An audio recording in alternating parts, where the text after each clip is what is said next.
podcast is for informational and entertainment purposes only. The views expressed are those of the host and guests and do not constitute professional advice. We make no representations or warranties regarding the accuracy, completeness, or applicability of the content. Please consult qualified experts for specific guidance. This podcast is for informational purposes only and should not be considered legal, health, tax, or professional advice. Always consult a licensed professional for specific advice related to your situation.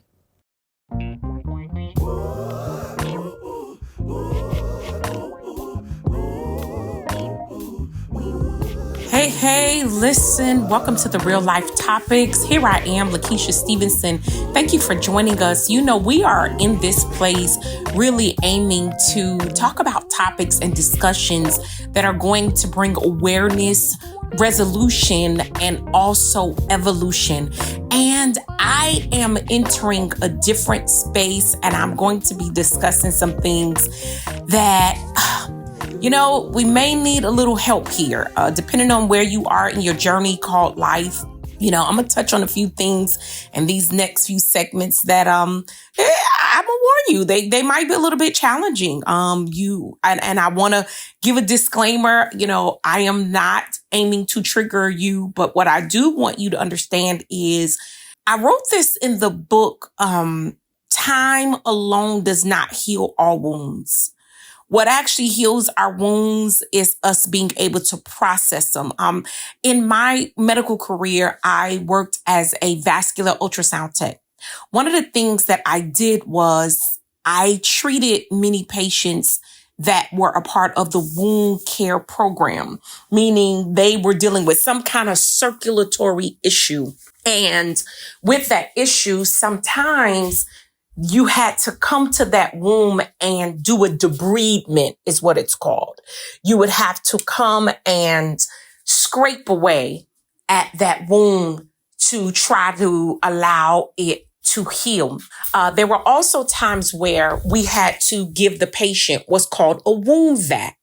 You would put this vacuum onto wherever that area was, and it would literally suck the poison or the toxins out, and it was collected in this container, which could ultimately then be disposed of.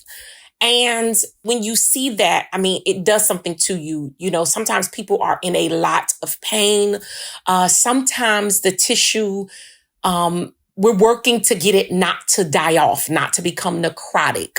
Sometimes people are in dire straits. They are gangrenous, and it takes even that much more effort. So whatever the stage is, some people have wound vacs and some people get scraped and some people get packed. It's different responses for the level of wound.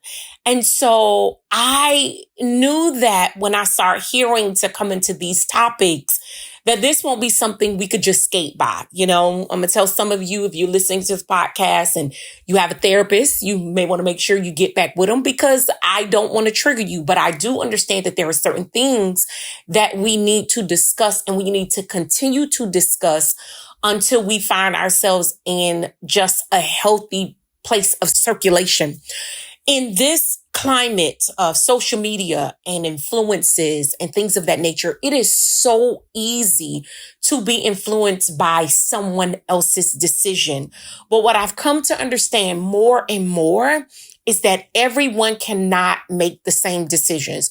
We may not have the same scenario, but we have some of the same emotions. We may not experience them the same way, but fear is fear. Anger is anger. Rejection is rejection. Abandonment is abandonment. Now, it may not be the same root cause and we may not have the same reactions, but when you are able to experience these types of emotions, you must process them lest you become numb. It is absolutely possible to go through something in your life that is extremely traumatic and you sort of push it to the side. But listen, that is not what we want to do. Pushing it to the side does not afford us the opportunity to reach resolution, or sometimes it doesn't even afford us the opportunity to evolve beyond that moment. And so although we have conversations, sometimes we got to have another conversation, and sometimes we got to go to the journal, and sometimes we got to go to prayer, and sometimes we got to go to the therapist, and we got to do all of those things because it's that important for us to move beyond a moment that happens to us. I like to tell people your trauma is the realest to you. One of the things that I find very challenging is when someone experiences something and it may not be what the next person has experienced. That person that hasn't experienced it the same way as them, maybe intentionally or unintentionally can minimize the pain of a person. Oh my goodness, especially when it's not visible. A person that could be dealing with a mental battle may find people to discount them more than someone that shows a physical injury. Nonetheless, they're both injuries. And so I think it's very important for us to be able to have these conversations, be okay with how we feel and not necessarily make an excuse that we don't feel the same way that someone else does, right? It's very important for us to own our own feelings, feel our own feelings, and be okay with the fact that this is the way that we feel. Because the goal is to feel those, but also put your feelings in proper places, in proper perspective. And that timing is different for everyone. Somewhere along the way, you may have heard me say this. I've been dealing in human and community services for a very long time. I've seen people at various points in their lives. And one of the things that is very important for me is to be present when someone allows me into their space, to be present, to understand that when they come to you wanting to communicate with you about something, that I want to be present, even if I don't understand it. I don't think we're going to go through everything personally, nor do I think we have to. Right? If someone walks out in the street and get a puddle of water splashed on them because the traffic is heavy on that street, I don't have to walk out into the street. There is potential for me to get water splashed on me. I just saw them go through it. They just told me they went through it. I don't have to physically experience that to know that it is possible. So, I want to talk about the spirit of violation. Oh, and this is so heavy because there are so many ways that we can become violated unintentionally, right?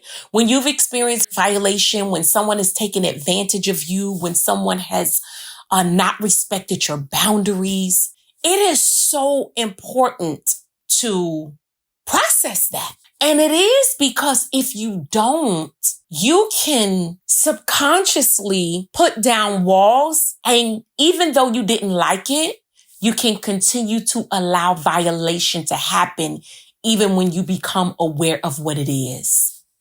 Whew. Let me tell you, one of the things that I learned is that violation aims to take your voice. Yeah. I want you to think about it for a moment. When someone goes through something, they're hurt or they feel abandoned or feel betrayed. Reactions can vary. But one of the things that can become a real struggle is that person becoming silent as they process. And, I think it has its place to process in silence. But I don't think that any of our experiences have to be wasted. And when we endure that silence, then a voice should emerge from that challenge. Something about that thing, regardless of how you liked it or didn't, something should emerge from it as a voice once you fully process it. So I want to just talk a little bit about the spirit of violation. And this is something that I understand very well. This is something, unfortunately, that has happened to me in various areas of my life. This is something that has happened to me in various points of my life. And I won't get into all of the details right at this moment, but I will tell you that being violated at some points, it was easier than others. unfortunately, I have to say it's happened more than once. But later in life, I realized that the culminating experiences literally caused me to kind of mute, being this very bold personality to becoming timid in some ways. And most people probably would miss it because I lived out loud for sure. And I don't think I went silent, but I know that my volume changed. And it really did become a struggle in some areas for me. And I realized that a mindset can develop when you have experienced violation. It causes you to say, why me? What is it about me? Why can't someone value me? And let me just talk about it from the perspective in this angle right now with just being violated by men. Unfortunately, it's happened more than once. And as much of an outgoing person as I am, I found myself more than once in a scenario where I literally couldn't say no. Oh my gosh, that is so scary. That is so scary because here is this. I mean, even as a child, when I listen to people talk about being, outgoing, being, creative and very happy. And by no means, was I born to a silver spoon scenario. But as I start growing in my spiritual walk, I start asking God more questions and I start getting more answers. And I will tell you this, one of the areas that was not about physical violation, but it was still done by a man. There is no violation stronger to a young girl than being violated by her father, the person that is responsible for your existence. Now, no shade to my father. We have a very decent relationship, a good relationship. There's nothing wrong. But I had to process that. There are times that we've had this conversation, not as in depth, but you begin to wonder if you were at birth and before birth, literally just say, say at conception, literally just, I don't want you. And then you experience that in relationships, and then you experience someone forcefully taking things from you. I mean, let's talk about, you start wondering, what the heck is wrong with me? Right? What is my problem? And I'm going to say this, and it's probably going to ruffle some of y'all feathers. Am I just a mess up? Although I'll be honest and tell you, when I had my conversation with God, some of you probably won't be honest, and this may be controversial for some of you. I literally asked him, am I just an F up? I'm saying this because so often, because when you're in a point of processing pain to that level, there is no pretty way to process it. And I always encourage people, I was like, don't come to God with this made up thing. He knows what you feeling, sweetie. Like, seriously. Now, I'm not encouraging any of you to use explicitives or whatever. And listen, if that is too much for you, I'm going to apologize for you today. But listen to me very clearly. This is my truth. I don't even know at what point in my walk with God I was at or whatever, but I remember that feeling. I remember one time throwing my keys at my wall because the rejection was like slapping me in the face. I do remember that was, before I ever got married and was just going through this very isolated place. And it was a failed relationship. What is wrong with me? First of all, why wouldn't my father want me? Why would another man take advantage of me?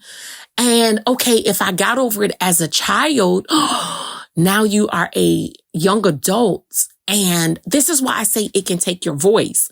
Because I remember a scenario, I don't think I told my mother this to the day. So Mom, if you're listening, I'm sorry. I remember, and I was sharing this part of this story, not in totality, with my son. And I was talking to him about influences, and I was talking to him about listening and discernment. And I never forget it. I was singing in a group, and my drummer at the time, I found this guy a little interesting, and I think sometimes violation can warp your perception sometimes until you go to another level of healing. But I remember seeing this guy, and I never forget it. My drummer was like, "Nope, Keisha, nope, nope, nope, nope, nope, nope, nope." And I was like, "What? He seems nice." I'm young. I don't even think I was 19. I think I was like 17, 18. And we think we know and we think we got it on lock. But another male is saying to me, "No, not him." And I go, "But he cool, right? He a church dude, right?" And I never forget it. I engaged. I didn't listen. And that was one of the biggest daggers for me as a young woman. This guy was, very well, he was very involved in the church, the music community, which I was.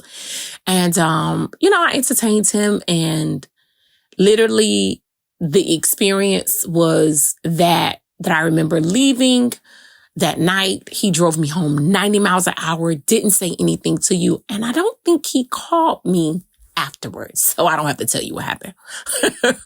And I just felt so ridiculous. I felt so stupid. I felt disappointed in myself. And I never forget, I went to work and I literally cried all day at work. And I remember my best friend that, God rest her soul, she kept saying, "What's wrong?" And I mustered up the courage to tell her. And I said, I really don't know if I can call it rape because I liked him. I went over there. I liked him, but that's not what I wanted, right? So I didn't know what to do with it. And so I'm going to circle back around to what I'm talking about time alone, not healing wounds. Time goes on, right? And I have never seen this person again. I have processed the pain. I have prayed and I've cried out and I've dealt with God and people in my life at different levels and dealt with behaviors and dealt with character things, dealt with so many different layers. And God, allowed me to meet my husband and get married and start a family. And we are doing a ministry date and we walk into church and boom, on the front row, there sits the offender. I have never seen him again. And in that moment, I froze. Like, he probably had no clue who I was, but I was very clear on who he was because I probably was just another notch on his belt. And I know he at the time, he knew who I was because we didn't we talked several times, we knew the same people. But again, I have not seen this individual in, it probably was almost close to 20 years. I had moved away from my hometown and I never saw him again. And when I saw him, it all flashed in front of me. And it's like I had 10 seconds, maybe a minute, to decide. You have already processed this on your own, right? You either could sit in church and miss it, or you can choose to forgive him right now. And I sat there with my husband, with my son, and my husband has no clue what's going on. And I'm literally looking at this man who is now an ordained deacon of his church. He probably has no clue the damage that he did to my life. He probably has no clue the way that he almost broke my soul. But I shared it with my son the other day because I told my son, I said, someone told me that this wasn't a good idea. I said, and I didn't listen. So this was self-inflicted. Did I want that to be? Did I know that was going to happen? No. But evidently he had a history and I didn't listen. So I had to own the fact that this was self-inflicted. Now, of course, I didn't come to that conclusion when I was that young. I think I was somewhere around maybe, I want to say 21, maybe something like that. Or maybe it was 19. Yeah, I wasn't 20 yet because I know where I was working at the time and I left there when I was 19. So, it broke open so many things. So I'm sitting in church and at this point, I have more spiritual maturity under my belt. And I made a decision. That I was going to forgive him because he probably has no clue. And I made a decision right then. And I literally had to say it out of my mouth. And I said nothing to my husband, of course. And I worshiped and I was able to worship and I was able to look at him with no contempt in my heart. But do I believe that part of what I experienced in my life before may have made me gravitate to the bad boy? Yeah, maybe. So it brings me back to my point that sometimes violation can shape your perception. And that's why it's very important to talk through these things. It also is the point that time alone doesn't heal the wound. Time and the work heals the wound. What if I had not done the work? What could that experience have been when I walked in church? Now, me, in a different place in my relationship with Christ, and him clearly in a different place in his relationship with Christ. Like, who am I to be like, 20 years ago, you did bada me, right? He has moved on with his life. He has given God his life. He probably does not even remember what that scenario was. And if he did, he was just as good as me with playing it off. Because I ain't say nothing. And I'm telling you, I was sitting almost right in front of him, maybe like 4 rows back. But he's sitting to where, if I'm looking forward, I could see him without turning my head. Right? And so I literally had to look at this man the entire worship service. But because I had done some work and because I had processed some pain, even though this pain came up to me then, I was able to process it. I was able to hold myself together. I was able to move through that moment. And after that, I was able to talk to my husband about it. And I was like, "Ooh, so you did amazing. But let me tell you what I had to struggle through in church." He had no clue. None. So that spirit of violation is, it'll come for you. It'll come for you. So when we talk about real life topics, a place where you are, I like to bring awareness because ultimately I'm searching for resolution in my life so that I can evolve. And I'm telling you, there are times where I ask God, why did you let this happen to me? Now, in that instance, someone warned me. Okay. There was some other instance. I don't know why, but I believe that we don't waste trials. So here I am talking you through some of these real life moments. The first book that I authored is called Wounded on Purpose. And it was just poetry. And I'm at some point going to read the poem called The Spirit of Violation. I might have to come back and do that. And I might have to do that where we could open up a discussion and talk about it because it's heavy. It's hard, but I had to write it. And I wrote it through some isolation moments that I had to experience to willingly pull away from everything. And that's why I say it's not just time alone that heals wound. It's also work. I remember where God pulled me. I was still working and going to church and everything, but I pulled away from some social circles because I knew God wanted to do something deeper in my heart. And there I wrote a lot. There my poetry was up a lot.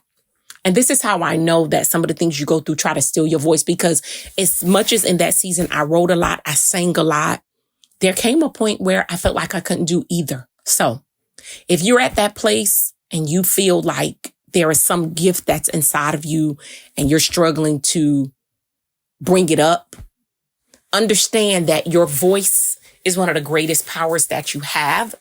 And what you experience have to be processed so that your voice can come up in a healthy manner.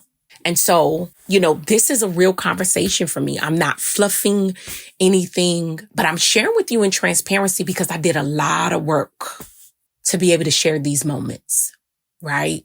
To be able to tell my truths without necessarily trying to defame anyone else's character. Not my mission, not my goal, right? I've had to look people in the face that intentionally and unintentionally hurt me, and then you begin to think about before you process that or while you processing it, did you hurt other people unintentionally because you're the victim of that violation? So it goes to levels. I'm not a therapist, but I'm a person who lived this live and in color, unfortunately, more than once. And sometimes I felt like a total screw up. So if that's you, and if you think you're not going to get through the moment, I'm waving my hand at you right now and telling you, You will. You will. You absolutely will. I don't know when, but I'll tell you, it's easier when you have people around you that love you and you can tell someone the truth with all the guts. Don't try to make your story pretty. Don't try to fix it up because of who people think you are.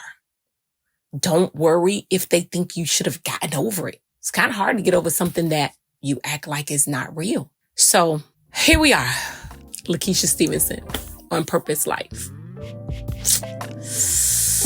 A place where we are having these real life topics because I want you to live your life with intention, clarity, and direction.